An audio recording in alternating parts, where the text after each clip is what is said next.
This story comes from the pages of Venom War Wolverine Issue number 2.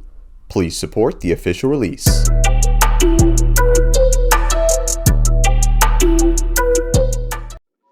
The next issue opens in a flashback, where we see a younger version of the boy Flynn from the previous episode, along with his father Keen, as they were aboard a boat. Showing Flynn where his grandfather was buried, Keen then had the child recite what the most important thing to them was, and that was family. Family was so important to the man that he decided to let his son get in on the family business, where we see him and his men dangle a man near a whirlpool over the edge of the boat, torturing him because he was late on his rent. With the boy telling his father to stop, the cold-hearted Keen then told Flynn that if he really cared for this man's life, he was to hold on to his legs, literally holding his life in his hands, for there was something he wanted to show him. Things then forward to present day, where we see the older Flynn thinking back to whatever happened on that dreadful day, while Wolverine, still mentally recovering after being possessed by an undead symbiote, spoke with his mother Emily, who promised Logan that the boy was not like his father, whom Wolverine had saved them from all those years ago. Knowing that the boy definitely needed some positive male influence in his life, Emily asked Wolverine to speak to Flynn, where he begrudgingly did so. Knowing he was still reeling after whatever he had done with his father in the past, Logan then told Flynn that all of those things did not define him, and even though he may feel like an outcast, it was men like them that must choose who they wanted to be and not let society or their past carve their destinies for them. As Logan continued counseling to win some points with Flynn's baddie mom, we see things take a more sinister turn, where we then cut to a cabin in the middle of the town cemetery, where we see Flynn's father Keen was still alive, and was conversing with the town's deceased residents, who had now been resurrected by the Symbiotes. He had even figured out a way to control the Symbiotes through their weakness to sound by using his hearing aid, which he had to use after Wolverine chopped off his ear, which emitted an ultra-high frequency, therefore amassing a zombie army of his own, which he then used to get revenge on Wolverine for taking his hands and his family from him. Later that night, Wolvie went to put the moves on Emily by popping a bottle of wine for them to enjoy, where his night of romance was rudely interrupted by a zombiote who was a dead ringer for DC's Lobo, who came crawling upon the cabin's ceiling. Rightfully annoyed, Logan grabbed the monster and threw it to the ground, where he pierced its brain with his claws. After giving that zombie a second one-way trip back to hell, Wolverine would see this was a full-on invasion, where he'd witness more of the creatures closing in on them. Once again activating his inner Hugh Jackman rage, the mutant then attacked the zombies, tearing them to shreds, only to witness them instantly repair themselves with their symbiotes as quickly as he attacked them. Realizing he may actually need some help with this one, Wolverine then pressed the distress signal on his belt buckle to alert his fellow X-Men that he was in danger. Things then cut outside, where we see the young Flynn making his way back to the cabin, where he hears the blood-curdling screams of his mother. Rushing to see what was the matter, Flynn walked in on Logan locked in combat with the monsters, where he told the kid to stay back and promptly evacuated the both of them outside.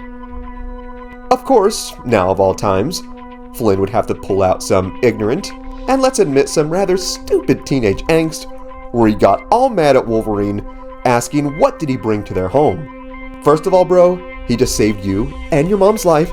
Second of all, there's a zombie right behind you. The zombiote would then go to take a chomp out of the boy. However, he was then saved by his deadbeat dad Keen, who stepped in to act as some kind of hero, when in reality he was there with his zombie boys to get revenge on Wolverine for taking his life from him. Turning to his son, Keene apologized for not being present in his life, but now felt he had the power to make things right and take back what Emily and Logan broke, where Emily then told the man that it was his cruelty that tore their family apart.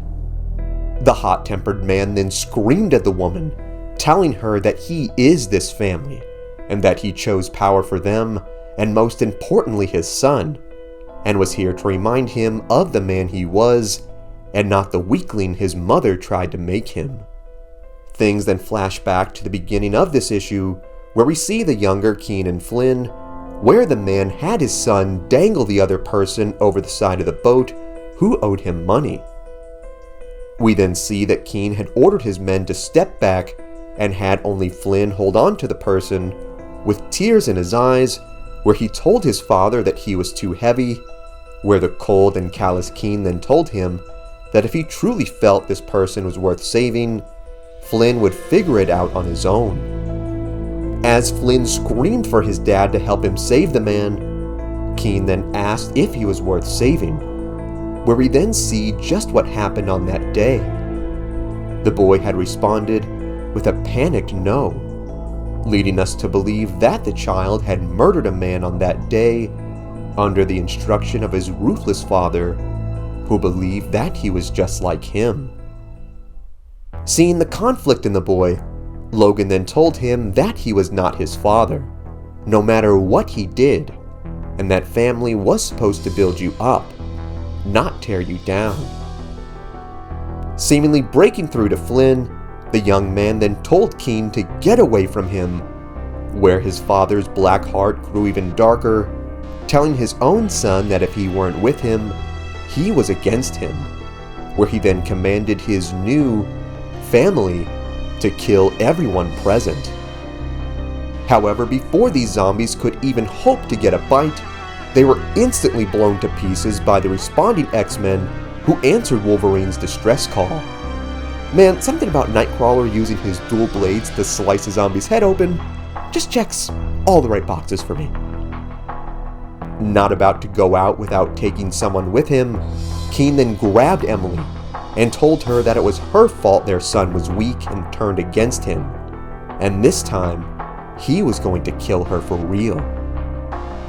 Flynn then cried out to his father, pleading for his mother's life, telling him this was the full-on X-Men here, and that this fight was over. Seeing that the guy was not backing down, Logan then told Flynn that while he promised he wasn't the violent man he once was, he knew that Keene would not ever stop unless he brought a piece of that animal back. In the very next panel, Logan would then slice the man's head clean off, sending it tumbling to the snowy grounds, where Jubilee would then crush his hearing aid, ending this threat for good. Later on, Nightcrawler would confirm that he had teleported all the town's infected to the vault for safekeeping. With Wolverine thanking his teammates for the assist, they asked him if he would come back to New York with them to deal with more of the infected, where he then turned to Emily and told them that he planned on staying here for a while to help keep this town safe. Come on, bro. You aren't fooling nobody. We know why you're staying. While it would seem like this threat was over, we would see things take yet another sinister turn, where we see Flynn looking over the hero's conversations from his bedroom window. He would then turn his gaze to a garbage bag sitting on his bed, where he'd constantly replay his father's words in his head about deciding on the man he was going to be, and would he be weak all his life, or would he choose strength? He would then open the bag, revealing that he kept his father's decapitated head, which was now infected with the symbiote virus. Wanting to choose strength, the foolish child allowed himself to be bitten by the head, now too becoming infected with the undead alien virus.